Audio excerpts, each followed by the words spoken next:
to you after the first challenge? So, well, as you know, but obviously the community doesn't know, but I slipped really far back, probably a year out, and then only just started back,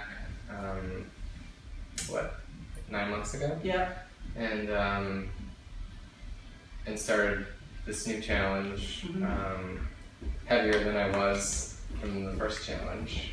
That's amazing, Brian, that you came back and that you're brave enough to say that. Yeah. You know, so you went through all this. A lot of people watched you go have tremendous success. Yeah. And then kind of went downhill for a bit. Yeah.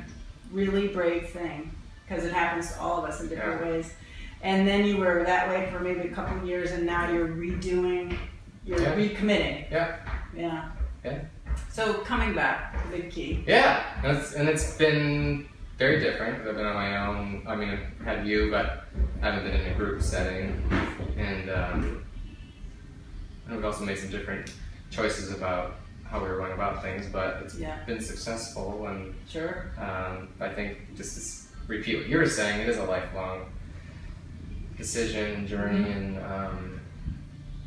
you can work really hard for 12 weeks, but hopefully we have many 12 weeks to go. Yeah. We keep going. Yeah. So.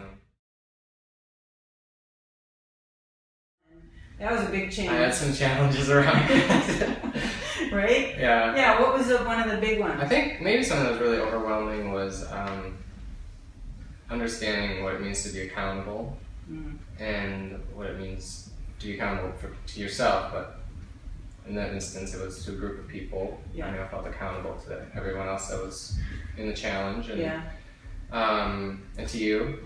So I think learning about what accountability is and what it means, and it's not a perfect thing, but it's part of the training was learning some systems to become accountable for what you're eating and how you're working out and when you're working out and how your day goes, and planning ahead a lot. Planning was a big one, yeah. Right? Yeah. Time management and planning. I think it all boiled down into making active choices. Yeah. You've always said, since I've known you as a trainer, that you say yes to something and say no to something else. And so it's making active choices to say yes to your personal fitness or your nutrition, and you get to say no to something. Yeah. And you have to be okay with that. Choices, and some of those were a little challenging to get through. They still are. Well, that's it. That's kind of why we're doing this, because we want people to understand that it's an lifelong process. Yeah. And 4 years later, it's maybe still not perfect, and it's way better. Yeah. But I had my